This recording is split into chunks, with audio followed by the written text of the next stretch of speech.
Hi, Pep. Probably speak for everybody when I say it's good to be back and good to see you, of course, face to face.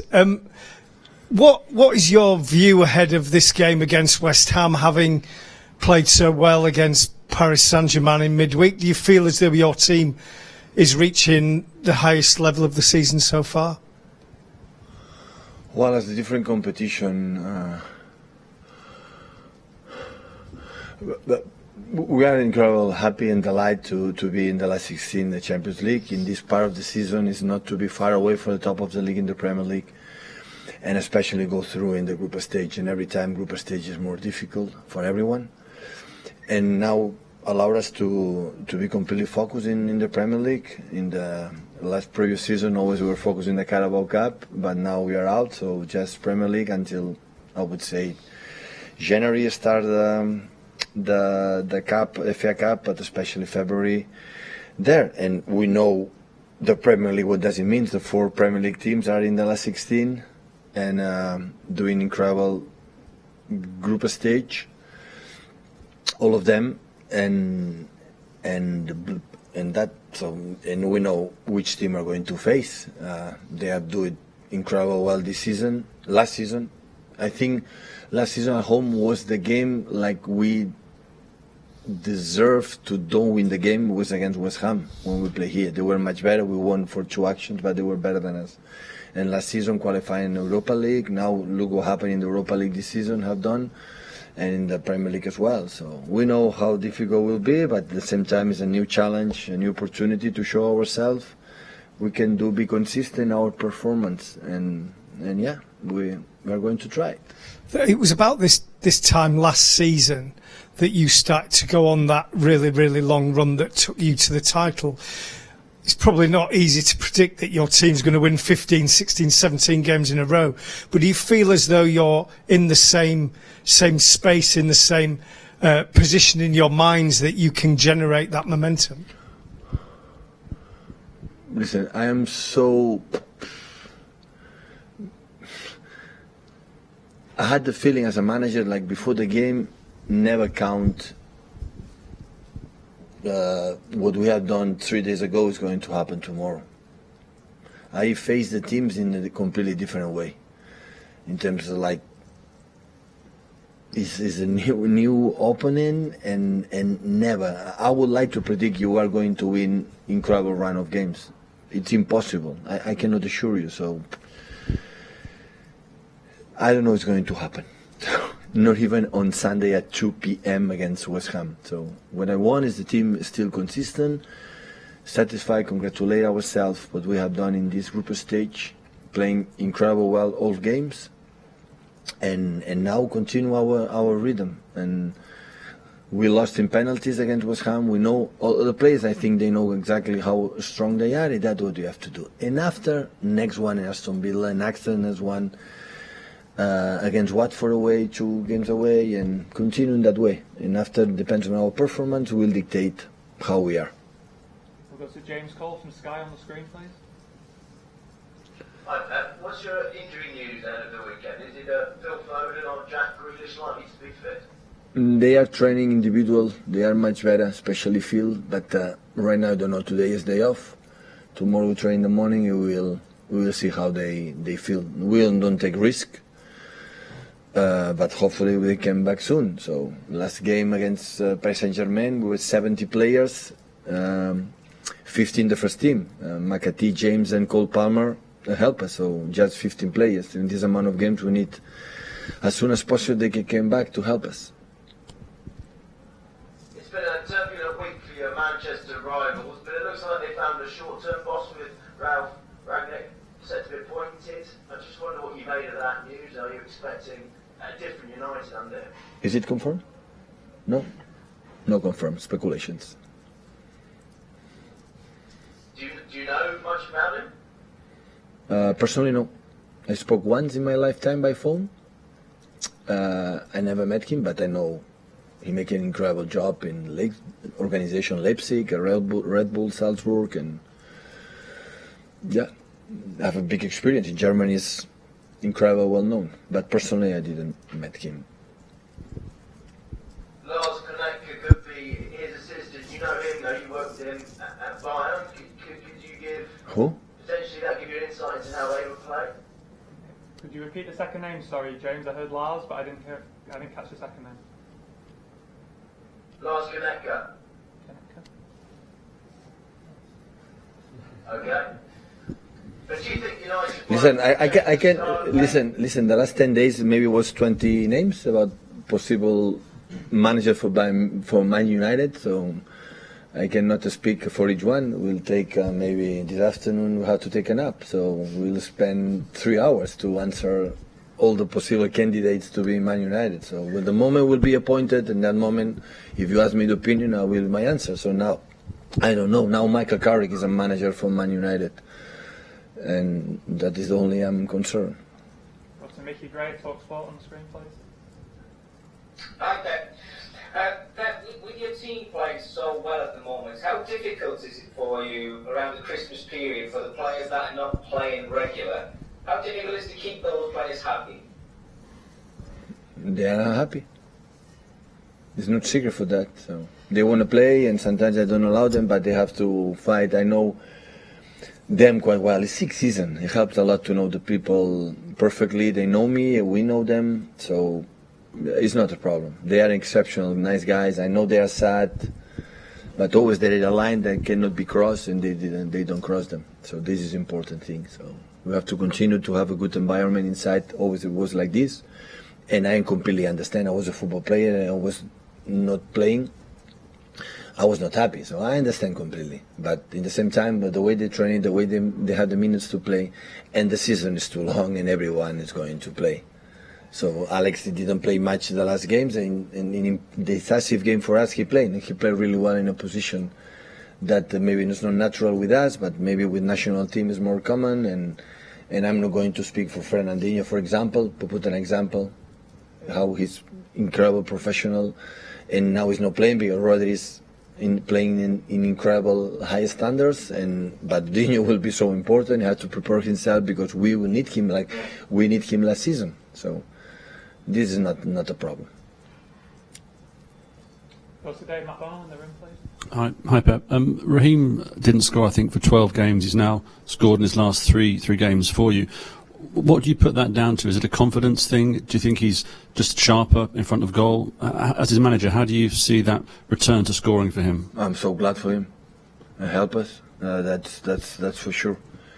But of course, he will fight to do it better and better and better. So it's important for the strikers, for the wingers. Always Raheem playing the both sides, score a lot of goals for us, a lot of assists. He was decisive, and completely decisive. What we have done in the last years, and of course, score goals give a lot of confidence for this type of guys. But still, he knows he can do better and be aggressive and win duels 1-against-1 and arrive in the final third. But this is the first step, of course, to come back is the best form. And do you think he can get close to those 20 goals a season that he had in previous seasons? It's less like how many wins we have to win in a row. That's a big mistake. He had to put the pressure how many goals scores. The next game, play good and try to score goal, make an assist, that's all. And try to, with his mates, win the game.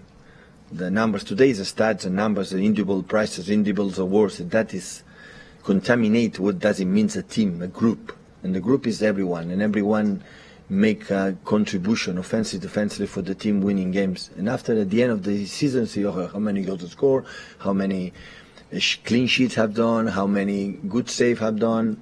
This kind of things, it depends on the performance in every day. And Raheem has to play like he knows, he can do it, and the rest will come along. Let's go to Andy Boogie, please, Dave. You pass the mic. Hi, Pep. Have you been able to speak to Kevin at all in the last few days? And if so, how is he feeling? Has he been ill at all? Or is a little bit tired, no taste. The symptoms that the people say when got the COVID. He feel it, but now it's already 7 or 8 days, already, I think so. So a few more days there, we're going to make the PCR 1 or 2 tests, and when it's negative, he will be back. Okay, thank you. You just come down to Fred, please, Andy, keep passing through there. Hi, Pep. Hi. I'm sorry for a bit of an off-topic question, but tomorrow we have the Copa Libertadores final in South America. Are you aware of that? A little bit, yeah. I know the River Plate won the Argentina League, so congratulations River Plate and Marcelo Gallardo again for another title. And I know, yeah, Libertadores, of course, is the Champions League final in Europe, no? I just asked that because in South America we have the impression that people in Europe don't pay too much attention to that competition. But we have two Brazilian clubs in the final, Flamengo and Palmeiras. I would say, of course, you pay attention, but you know, we have a lot of games here in Europe. Every 3 days we have a game, and we don't pay attention because it's too late when they play, and it's too exhausted, our job, you know. Except international break, play the Copa Libertadores final, I will be there. Maybe I travel to Brazil to watch it. But it's not the case. So, but of course, I know how important is Libertadores. I felt it when we played the World Cup finals, in the club finals in Abu Dhabi and Marrakesh. I know how important it is for South America the World Cup final. It means because the Libertadores is important. Of course, it is. But just to finish, BBC is going to show it tomorrow evening. Any chance of you watching it? What time tomorrow? 8 p.m. Oh, it's a good time. I watch it. Maybe. If West Ham everything is sorted, it's okay. If don't, well, maybe I take a look. Yeah, thank you for the info. Thank you very much. A pleasure. Hey, Pep. Just going back to Sterling, have you noticed a change in his performances this season, or his attitude? Is it away from the goals? Obviously, he scored. Attitude always have been good, and. Always I said to players, demand yourself as much as possible, but don't put a lot of pressure on your shoulders. So in a career football player, it's not all the time, maybe 10. You have highs and lows. So the important is the lows don't be too lows. And sometimes happen because they're going really well, they want to perform well, they want to achieve the stats has done in the past. So we won Premier Leagues. I'm not leaving thinking, I have to win the Premier League, yes or yes. I want to live good. Live good is I make responsibility. I know every player knows it, but at the same time, relax. So do your best, perform your maximum, demand yourself, but not depends on absolutely you had success, the team, organization like Man City. Your contribution has to do your best, but there are many reasons. So be outside on the pitch when the manager gives you the opportunity to play and do your best. That's all. That's all. The rest, your mates, the managers, the staff, backroom staff, our fans will help you. Raheem and everyone. So that's all. But when you see the team, the guy is playing bad, nothing is a problem, but it's not the case. We have lucky that every player gives everything, in every training session and in the games. You just take a look, you know, how we run, how we fight, how we try to do good games.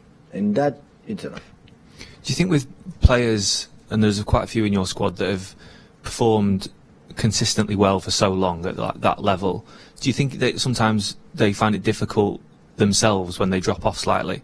Difficult to kind of contend with? When that happens, I took him back to the basics. They have to know when at this level, drop a little bit, it's normal. I mean, this crazy calendar and every season more games, that they don't have time to rest. So these guys, the English players go to the finals for the European Cup in 2 or 3 weeks and come back again and play immediately the Community Shield against Tottenham and the Spurs. So sometimes the guys are tired here, you have to understand, especially the talent players. You cannot imagine how difficult it is for the talent players every 3 days be creative in the actions. It's so difficult. For the guys, it's just physical. They don't have to think, run. It's easy one. But these guys have to dribble and be creative, the sense of opportunity. So demanding. Sometimes a little bit low. Come back to the basics. What is your quality? Sometimes you help to the team just doing defensive works, and step by step, basics what you have to do will be enough. And after the confidence come back, the team winning, and you come back who you are. So because when one player don't play good, I don't doubt about now they don't have the skills. I'm going to tell now Raheem or in other players they don't have the quality to do what they have done when they have done the last 4, 5 years, 6 years, 7 years of his career. No, it's the same guy. Sometimes come back to the basics. Do what you have to do, and step by step you will come back. Sam, please, at the top. Hi Pep, I know we talk a lot about the striker this season, and after some games we say, oh, you don't need a striker, and some games, you do. But we don't talk so much about how the team plays without a reference point like Sergio, and thinking about the big games this season, Chelsea, PSG, Liverpool, United, and the Champions League games last season, playing without a striker seems to give you more control and more qualities that you maybe can't get with a striker. So how do you actually analyse that at the moment? Are you extra happy with how it's going without a striker? Is it a better way of playing, perhaps? No, we can play good with the striker as well. So, but imagine one player, you put a striker, for example, Sergio, or it doesn't matter, Gabriel, and in the one action, for example, drop a little bit to take the ball. We are playing without a striker in that moment. So the striker movement, and sometimes we need drop strikers for the movements the opponents defend. But the lately, for example, against Everton, like Cole Palmer played like a false striker, and in that moment we realized during the first half we don't need a false striker. We need movement more in behind, and we solve it in the half time. So, but every player can play with Bernardo, play a striker and play more up. It's a striker, because it's a sense. Of course, it's a typical tall, and we don't have. Not even with Sergio was here. It's not tall for the header, but in the same time we are a team like we have to play in the certain rhythm, and with a certain rhythm sometimes we need some players in a position that help us to play in this rhythm. But some games we need more guys go in there in the box, and Gabriel, look what happened. Gabriel, you know that in the cross was there. The cross from Riyad was Bernardo, was Gabriel, and was rushed there to score a goal. And sometimes they are there more often, sometimes arrive in the right moment. It depends on the quality of the players, but we cannot deny that playing with a player type like Bernardo or Cole or the, I would say, I don't know, typical players, midfield players, that we feel comfortable. We cannot deny. Is it similar with the wingers as well? Because maybe a couple of years ago there was Sane, and obviously Mahrez played an awful lot towards the end of last season, but not so much in the Premier League now. In certain games, do you need the wingers to be perhaps more like extra midfielders? So Grealish perhaps is like another midfielder, as well as the number 9 could be Cole Palmer. That's another midfielder. Do some games they give you more control and less dribbles, less decisive actions? Is that similar? I would say for our period here, 5-6 seasons here, we can negotiate many things, but the fact for the wingers, I don't negotiate much. So normally the people attack with the fullbacks wide, we attack with the wingers wide. So I like that. I don't know why. Don't tell me why. I love it when the winger had the ball, it just with the fullbacks and try to dribble and arrive to the byline. I like it. Since I was a teenager football player, I like it. So I think for the fact Jack in Aston Villa maybe will have a little bit more freedom, but play wider. And I think the quality for Riyad, for Raj, for Ivan Cole, Gabriel likes to play that. I think it's perfect for them. So like Leroy before when he was with us, with Jesus Navas was with us. I think we like to play with the players playing that position. That is, you would say, with the false 9 striker or attacking midfielders or fullbacks wide. And the wingers I like to play there in that positions. I like it. So in terms of the positions, but they're still doing the same thing. They're still dribbling at people, trying to create chances, because sometimes it seems they're trying to create space for Cancelo to do that instead. Yeah. So sometimes it's different, sometimes it's like it always was. Yeah, but sometimes Kyle, the first goal against PSG, it was a winger, isn't it? So an attack there, no, fullbacks inside. No, sometimes inside, sometimes outside. It depends on the demanding. So I'm not there in a command like say go right, go left. So they decide and they have a patterns, but from there they have to play. And I love when they take decisions where they feel it and they smell it, they get dangerous. And we scored a goal because the pass from Joao was inside in that action, Raj was wide, the Riyad was more inside, and Kyle attacked from behind, more wider, and we scored a goal. So I'm not a guy you all the time you have to be here. No, they play. You don't play, I don't play. They play, and they take the decisions the best, and it depends of the situation. Guys, set the embargo